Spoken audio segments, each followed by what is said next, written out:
In Alto Adige ci sarà dal 1° gennaio una ristrutturazione complessiva di quello che è il sistema delle aziende turistiche, no, di valle, e ne faranno di fatto 3, e cercando di ottimizzare quella che è la realtà attuale. Insomma, ecco, ancora ci sono dei punti interrogativi. Voi in questo senso avete precorso un po' i tempi, perché siete già riusciti a fare nella vostra valle, ecco, questo tipo di lavoro, che è una cosa che, appunto, se puoi passare la prossima domanda per Enrico Ghezze, è una cosa che si auspica anche, no? Che possa essere fatta anche nella parte comedico, nella parte bellunese. Cioè, cosa manca perché tutti capiscano che gli impianti sono un traino fondamentale per l'economia turistica, l'economia montana? Io faccio sempre questo esempio, che è quello degli impianti di San Vito, no? Che l'anno scorso hanno subito quella frana. Nel giro di poco sono stati riattivati, perché? Perché evidentemente ci si è resi conto che il volano degli impianti è fondamentale in una realtà turistica. Chi ce li ha se li tiene ben stretti gli impianti, chi non li ha soffre, no? Ecco, com'è che si fa a far capire a tutto il sistema economico di una valle che gli impianti sono da sostenere, sono un patrimonio di tutti? Sì, beh, l'ha già detto Franz, naturalmente bisogna far entrare come soci tutte le componenti turistiche del paese e del comprensorio.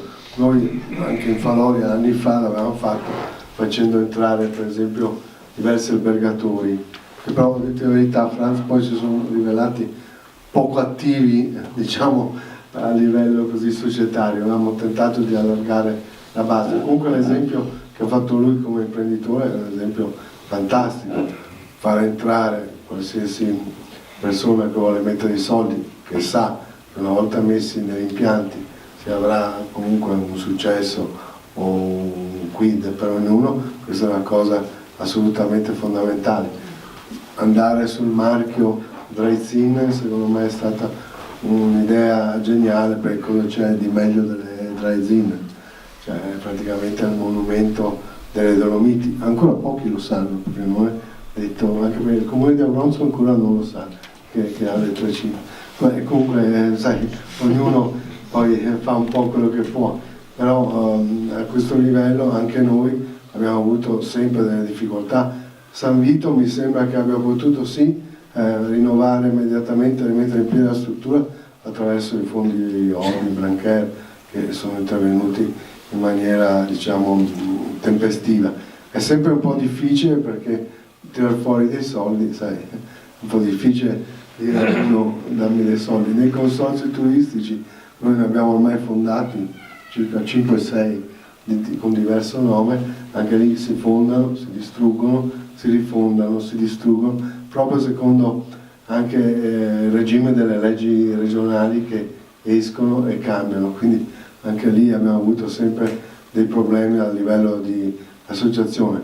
Però quando parte uno, scusate, faccio davanti, che è un imprenditore nato, che ha le idee chiare, che fa da traino, e ci vuole un leader, direi la cosa viene fuori sempre bene. Loro a livello di Dolomiti Sovraschi sono molto apprezzati per l'attività che hanno fatto questi ultimissimi anni, ma soprattutto per il consorzio, dimmi Franz se sbaglio, ha praticamente il consorzio Ski Pass, ha praticamente tutte le società all'interno, che sono rappresentate da una più, che cos'è, Passo Montecroce Comelico e Braies di frente, anche se lì dentro siamo partecipi anche noi. Ecco, praticamente il consorzio Impianti a Fune rappresenta tutte le società, praticamente, ma in maniera diretta. Noi le rappresentiamo, invece loro le hanno in proprietà, e questo è un altro piccolo vantaggio. Un'altra cosa molto importante che è successa lì in Pusteria è quel famoso trenino lì. Sono stati anche bravi politicamente a realizzarlo, che io lo vedo non in contrasto ma in concorrenza col Giro del Sella. Quindi l'asse pusterese, arrivando poi un domani a Stiglia, avrà un successo certo, perché il treno è fantastico, passa ogni 20 minuti, è di una comunità unica, e quindi anche quello, direi... Il biglietto è compreso nello ski pass? No? Mi pare, non so, è compreso... No, quindi è all'interno. Sì, chi praticamente alloggia nel nostro comprensorio riceve già anche la mobile card sul comodino del letto gratis. Poi viene finanziato praticamente attraverso questo consorzio mobile card, il quale praticamente ogni pernottamento, ogni soggiorno paga 50 centesimi, poi i comuni pagano anche un po' una partecipazione anche loro, e poi gli impianti pagano il resto. Perciò chi praticamente sta nel nostro comprensorio non ha più bisogno di pensare ai treni né agli autobus, e poi con i treni possono andare fino a Innsbruck, fino a Lienz, fino a Trento, tutto compreso, con tutti gli autobus gratis, insomma, no? In questa settimana, in questo periodo in cui loro soggiornano da noi. Questo è stato anche nuovamente una procedura iniziata molti anni fa e portata avanti da Plan de Colones e il nostro comprensorio. Siamo noi due gli unici che hanno questa convenzione, questa possibilità per il turismo. L'altra parte dell'Alto Adige non ci ha seguiti ancora perché non si sono messi d'accordo per i 50 centesimi. No, volevo chiedere ancora a Enrico questo, no? Noi siamo tutti legati a Cortina, no? C'è chi ci vive, c'è chi ha la seconda casa, c'è chi come me viene spesso anche per lavoro, per scrivere, eccetera, e ovviamente abbiamo tutti di fronte questo traguardo che è Cortina 2021. E non possiamo non parlarne stasera, ma soprattutto non possiamo non parlarne perché ovviamente arrivare al 2021 è un attimo, no? E sono tante le cose da fare. Cosa si sta muovendo, quali sono le priorità, quali sono gli obiettivi per arrivare nel modo migliore per sfruttare, diciamo, questa manifestazione sportiva, per far sì che poi ci siano realtà strutturali che rimangano anche oltre, insomma, ecco, che siano un motivo di leva per il turismo anche successivamente. Certo, per arrivare anche oltre, perché la manifestazione in sé dura 15 giorni, abbiamo fatto già gare di Coppa del Mondo che sono durate ben 5 giorni in discipline diverse, quindi noi siamo sicuri che riusciamo a realizzare la competizione, però bisogna certamente sfruttare il momento per realizzare nuovi impianti e modificare un pochettino quello che è il discorso cittadino. C'è un problema, perché adesso è stata fondata questa fondazione, la quale, diciamo, ha voluto un po' rendersi autonoma rispetto a quello che è la municipalità, che ha avuto dei problemi, e quindi per salvarsi da qualsiasi problema anche giuridico è stata fondata questa associazione, questa fondazione, in cui però, vi dico, impianti a fune per esempio non fanno parte. Sembra un po' un assurdo, ma insomma, ognuno si unisce con i compagni di merende che trova per strada. Però direi adesso, dal punto di vista funzionale, si pensa che con la FIS l'accordo c'è e le gare dovrebbero essere finanziate per intorno ai 28 milioni di euro proprio per la sola, diciamo, realizzazione dell'evento.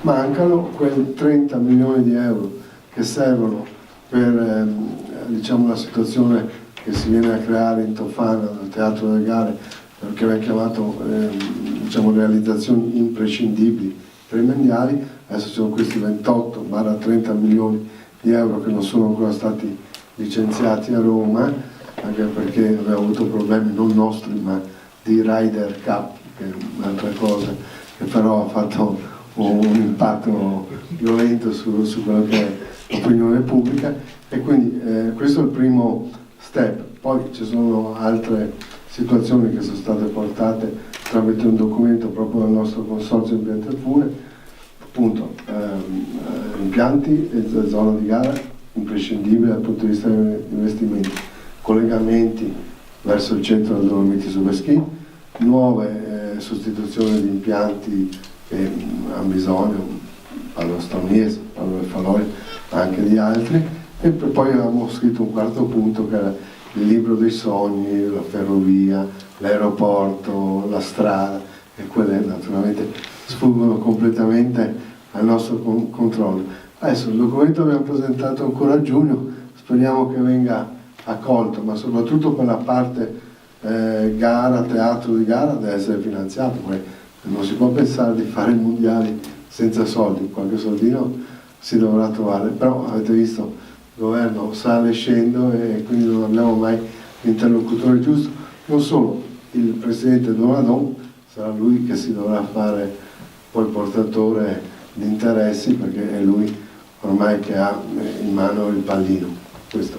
Certo, ma se si può dire, io non ho seguito la vicenda strettamente perché mi occupo di tante cose per il giornale, quindi poi approfondisco le cose di cui mi occupo. Il motivo per cui gli impianti non ci sono all'interno della fondazione da cosa deriva?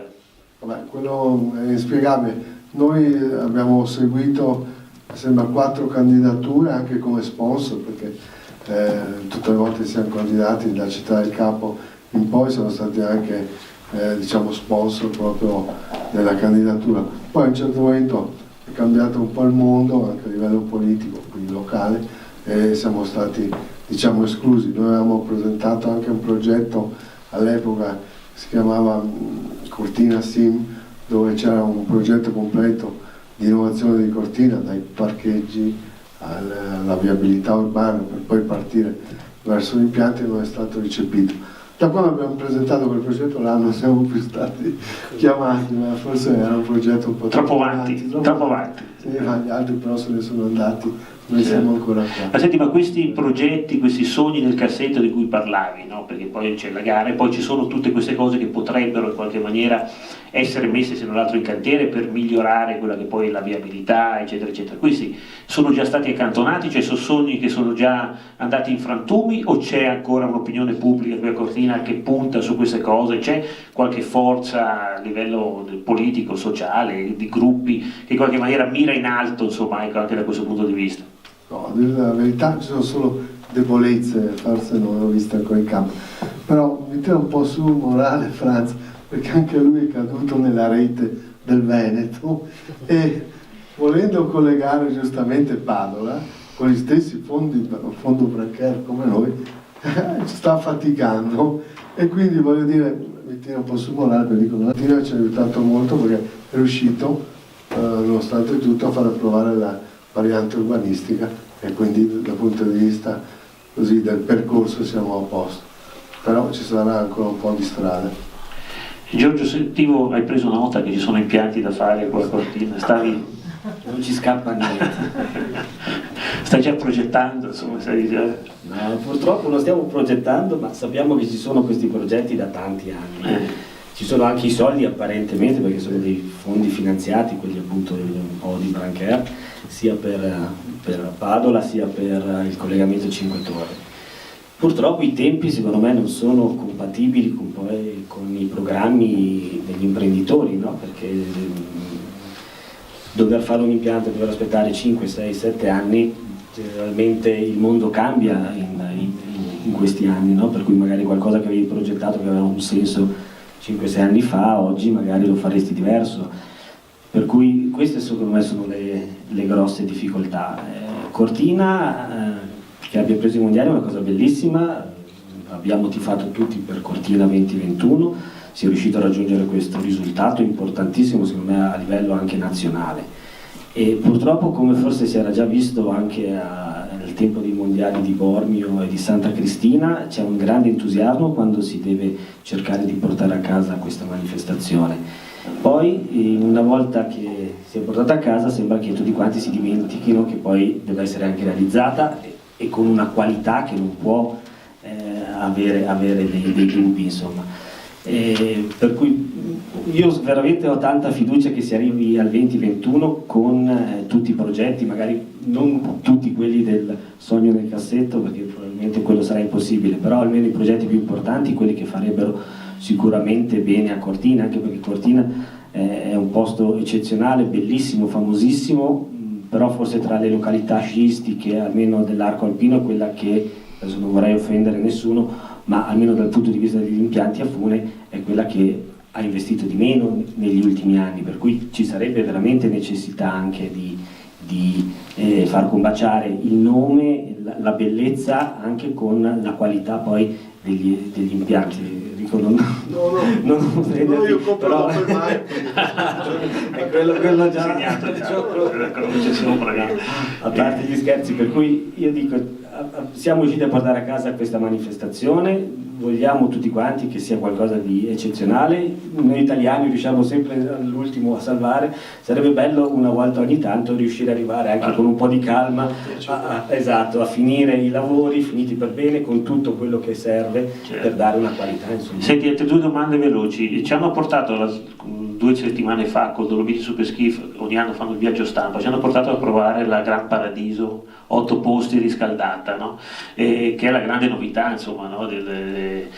della vostra produzione. Che tipo di responso avete avuto dalla clientela? Cioè, piace questa cosa di salire, stare, e poi veramente è impressionante, no? La larghezza, cioè quando ti viene incontro, no? È una specie di transatlantico che viene giù. Ecco, come nasce questa idea e che tipo di risultato avete già riscontrato? Allora, l'anno scorso abbiamo fatto 2 impianti sostanzialmente a cui sono molto legato, che sono le 2 seggiovie 8 posti, le prime 2 seggiovie ad 8 posti in Italia.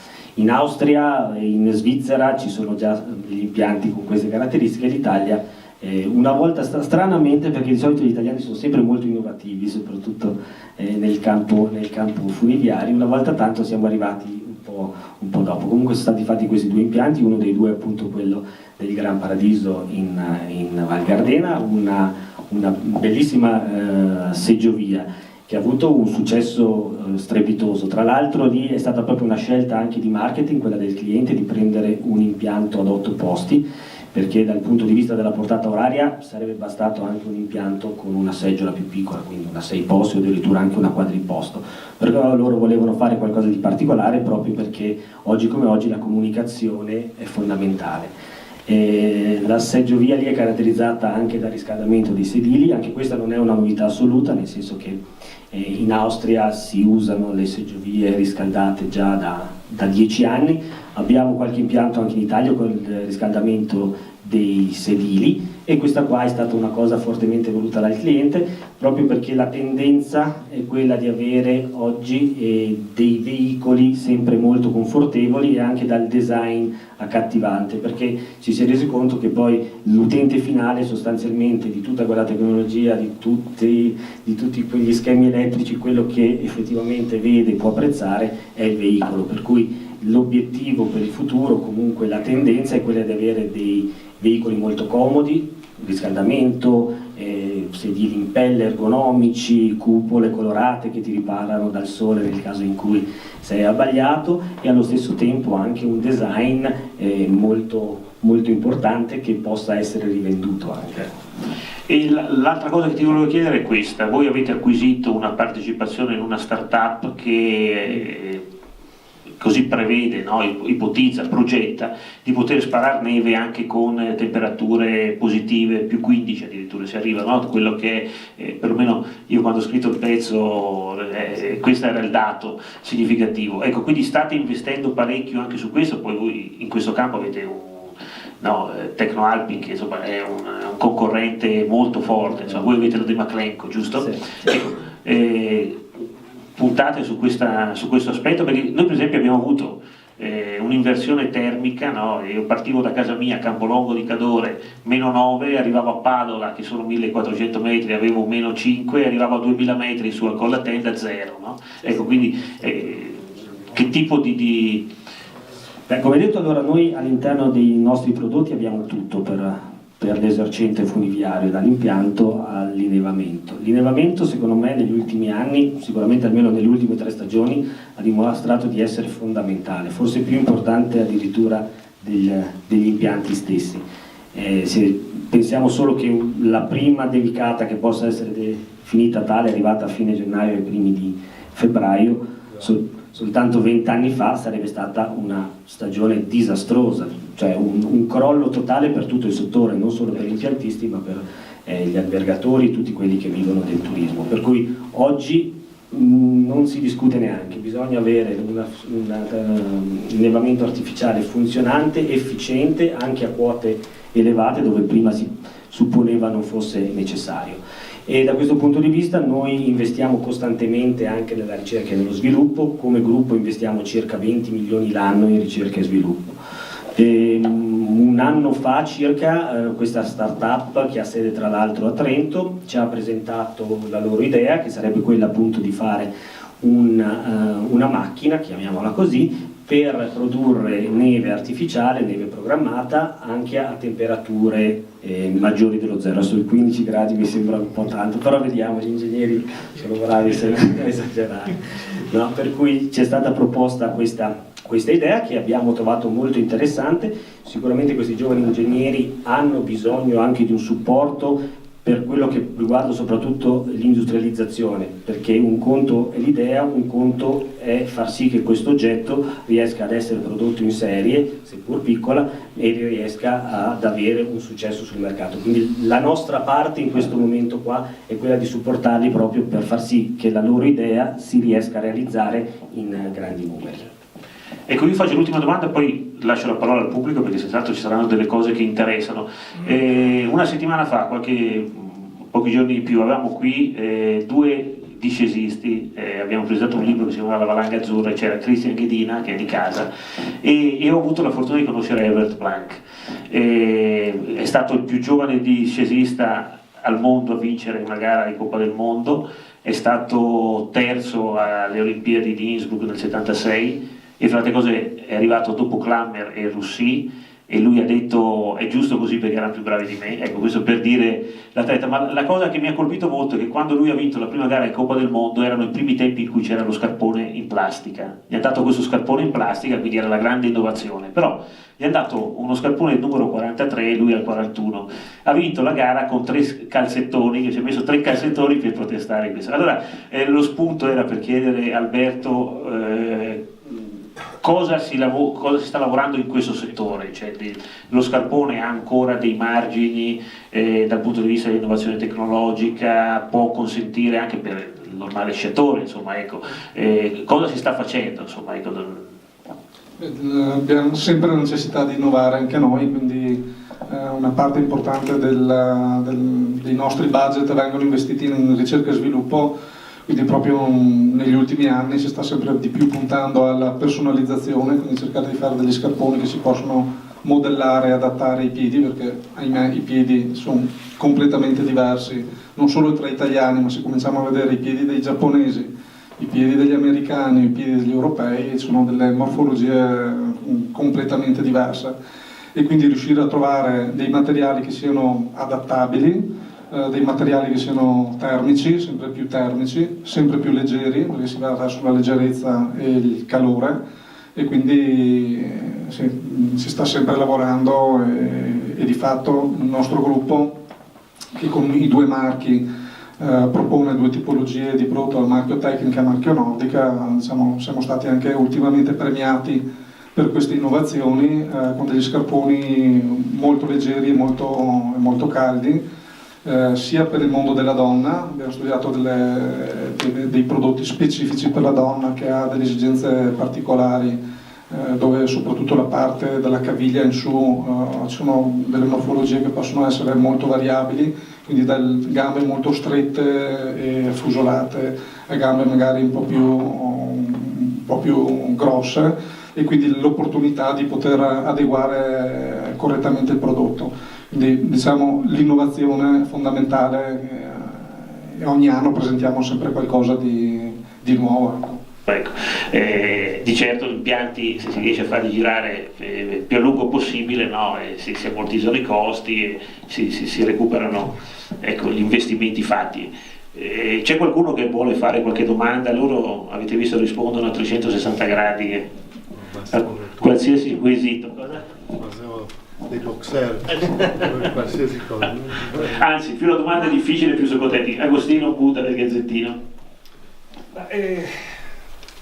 Io stavo ascoltando con grande interesse e sorpresa, e devo ringraziare il commendatore Schefter, perché ci ha fatto proprio una storia, ma anche ci ha dimostrato come, se vogliamo, addirittura l'applicazione di una tecnologia che potrebbe essere anche quella, tra virgolette, elementare di questo famoso, chiamiamolo bancomat per essere, per capirci, ma ovviamente non era così.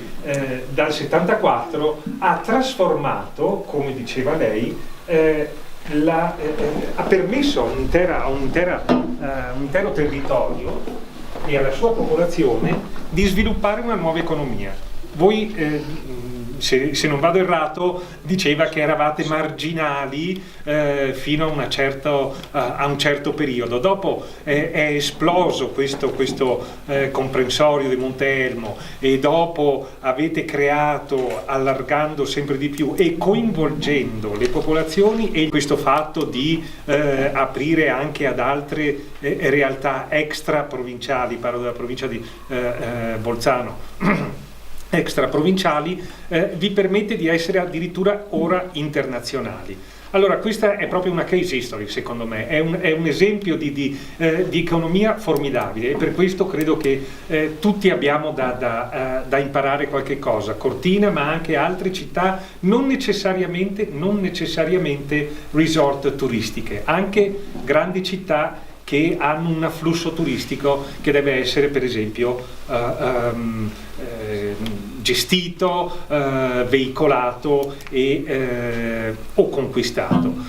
Mi viene in mente però, proprio da quanto ha detto lei, dottor Sefter, che cosa può esserci in questa grande società, che potrebbe essere una public company, anche se non era la definizione più esatta, se vogliamo stare alla definizione anglosassone, ma comunque pubblica, perché ci sono tanti soggetti, ci sono tante realtà.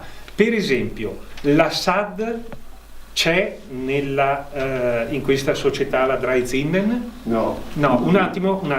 Ecco, questa intanto è importante. E per quanto riguarda invece, salto ad Alberto Zanatta, ma c'è un incrocio. Mi veniva in mente proprio, abbiamo questa grande società, la Dreizinnen, e abbiamo una realtà d'impresa che può essere appunto il Technica Group. Come avviene per esempio nella Formula 1, per 2-3 anni la Pirelli, ovvero la Michelin, fornisce le gommature a tutte le automobili, a tutte le scuderie di Formula 1. Ci può essere, magari in un futuro, vedere formule adeguate, ci può essere un tipo di collaborazione tra la società, questa società, ma eventualmente anche altre in un futuro, e per esempio un soggetto come il Technica Group, che è anche italiano e che quindi rappresenta un'eccellenza in questo campo, per fornire tutti i vari ski center di questa società o del sistema Dolomiti Super Ski con quelle attrezzature. Incrociatevi, Alberto. Su tutti quanti sull'unica fune è nato soprattutto in un momento in cui abbiamo visto che stiamo perdendo, che praticamente soprattutto il paese di Sesto, che è un paese sciistico ma soprattutto anche montanaro d'estate, che aveva praticamente eccellenze importanti e che le ha perdute man mano, che comunque non si condivideva più degli obiettivi certi, in cui non era più possibile che un paese da solo poteva praticamente portare avanti un progetto, perché Sesto ha portato avanti il progetto da solo per parecchio tempo, poi si è fermato perché probabilmente non aveva non più forse anche le persone che spingevano, cioè le autorità giuste o le persone giuste, ma comunque non si riusciva più. E devo dire che il nostro comprensorio, perché io poi devo dirvi che sono lì dal 1972 ad essere partecipe a questi impianti, non tutti, ma quella volta solo Monte Elmo, e comunque si poteva verificare. Poi io mi sono un po' allontanato perché dovevo anche andare avanti a fare l'imprenditore e sviluppare la mia azienda, perché per poter partecipare e dare poi un grande contributo ed essere da esempio devi avere un'azienda in cui guadagni, non puoi avere un'azienda in cui non guadagni, perciò a questo punto sono rientrato dopo, ma comunque per 20 anni questo dormitorio, a dire la verità, se lo posso dire, che è stato praticamente prodotto da lite interne non solamente fra San Candido e Sesto, ma proprio anche dentro fra Sesto e Moso, per dire: ma questo impianto di collegamento dove lo facciamo? Lo facciamo da un albergo all'altro o lo facciamo perché vogliamo sviluppare degli impianti o delle piste da sci? Insomma, tu ti ricordi, no? Tutte queste cose qui. Certo momento, come mia passione, siccome devo anche dire che la mia prima passione era lo sci, ho gareggiato anche insieme ai grandi nomi del mio periodo, solo che non avevo mai la capacità di andare in cima. Poi mi sono praticamente dato la passione per fare il maestro di sci, e questo è il mio primo. I miei primi soldi li ho guadagnati da maestro di sci, e con mio cognato ho fondato la scuola di sci di San Candido.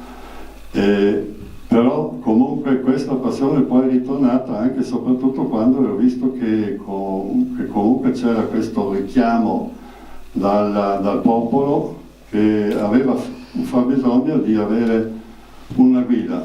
E io poi con investimenti fatti anche, perché quella volta ho fatto anche investimenti, e sono riuscito praticamente a tranquillizzare queste famiglie che litigavano fra di loro, e a metterle praticamente su un tavolo, anche magari marginalmente solo, però stavano lì, e abbiamo fatto il progetto insieme di collegamento, e questo progetto ha dato talmente spirito e passione a tutta la popolazione dell'Alta Pusteria, che poi siamo riusciti a far seguire altri sistemi di collaborazione, come ho detto prima, sia turistica, ma comunque sistemi in cui facciamo partecipare le aziende turistiche dentro nel nostro comprensorio, facciamo partecipare praticamente gli alberghi e tanti azionisti dentro nel nostro comprensorio, facciamo delle riunioni spettacolari una volta all'anno in cui ci arrivano quasi tutti,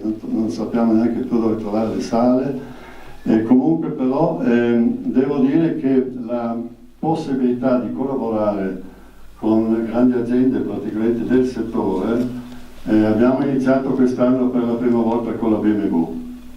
Sì. La BMW quest'anno è arrivata lei ad offrirci una sua partecipazione, un suo interesse nel nostro comprensorio, non so perché fino a ieri non ci è arrivato mai nessuno, e ci ha addirittura offerto dei soldi che io non mi immaginavo mai, e poi ci siamo montati la testa e ne abbiamo chiesto di più, però poi loro sono riusciti praticamente a fare la pista che è ancora tutta in piedi, hanno allungato la stagione, vanno fino alla settimana prossima, e sono stati soddisfattissimi, perché prima erano in Val Badia, e la Val Badia forse poi quest'anno ha ospitato la Maserati, ha fatto il contratto con la Maserati, perciò dovevano anche loro prendere un compressorio nuovo e hanno scelto noi. Questa è la prima collaborazione vera fra la BMW e noi, ma anche attraverso i sistemi informativi. Cioè noi con questa azione riusciamo a comunicare in 25 milioni indirizzi attraverso i sistemi informativi della BMW, e questo è un enorme progetto marketing che sicuramente noi da soli non ce lo saremmo mai immaginati, e facendo questo qui probabilmente con la BMW è possibile sicuramente poi fare anche con altre grandi aziende, ma probabilmente noi siamo ancora molto, non voglio dire più piccoli, ma siamo ai primi passi, e riusciremo praticamente ad ascoltare tutti quelli che ci fanno delle proposte. Perché diciamo, le nostre aziende vivono ovviamente anche di questi investimenti, quindi per dire, noi siamo stati anche gli sponsor delle prime candidature di Cortina quando cercava di portare a casa i mondiali, proprio perché ci credevamo e vogliamo che diventi un evento di successo, e quindi diciamo, siamo sempre pronti a confrontarci, quindi a mettere sul tavolo esperienze anche nostre, non solo soldi, ma idee, contatti, relazioni. Io sono reduce, ovviamente sono stato ai mondiali di St. Moritz, però tutte le relazioni con tutti i vari rappresentanti della FISA a livello internazionale, piuttosto che con i vari organizzatori, è bello vedere, no, come certi eventi siano organizzati in maniera, no, eccellente, e l'auspicio è quello di riuscire a fare altrettanta bella figura quando cercheremo di ospitare questi mondiali. Quindi da una parte, no, l'azienda che supporta eventi importanti, dall'altra parte anche nostre aziende, nostre relazioni. Noi lavoriamo ovviamente in tutto il mondo, quindi abbiamo relazioni con Aspen, con Vail, piuttosto che con Chamonix, con molte realtà importanti nell'ambito delle stazioni sciistiche, e vengono fuori sempre 1000 idee, 1000 stimoli che vanno dalla, no, poter promuovere sui nostri siti internet, poter portare clienti, oppure dare dei voucher a chi compra i nostri prodotti, cioè ci sono veramente 1000 opportunità, perché come giustamente BMW ha un certo tipo di target che probabilmente vuole andare a cercare di coprire certi target legati al mondo dello sportivo, della montagna. Noi siamo ancora più vicini, perché di fatto il consumer target si identifica esattamente sovrapposto a quelli che sono i target che hanno le zone sciistiche e i vari comprensori. Quindi la nostra disponibilità c'è sempre, quindi magari tante volte siamo noi che approcciamo, tante volte sono le stazioni stesse, quindi diciamo, collaboriamo moltissimo, ecco, con questi, e tra l'altro non solo con le stazioni sciistiche, ma magari anche con Audi stessa, piuttosto che con BMW, perché ovviamente si cerca di mettere insieme anche un pacchetto di proposte, come ci teniamo a portare le nostre tende nei vari campi di sci per far provare le nostre attrezzature, come si provano le macchine. Ovviamente è più facile provare i nostri sci, quindi viviamo ovviamente dell'esperienza e dell'emozione che magari una bella sciata, un bello sci, un bello scarpone ti può dare in un determinato giorno, in una determinata situazione. Ecco, quindi l'apertura e la disponibilità è sempre massima.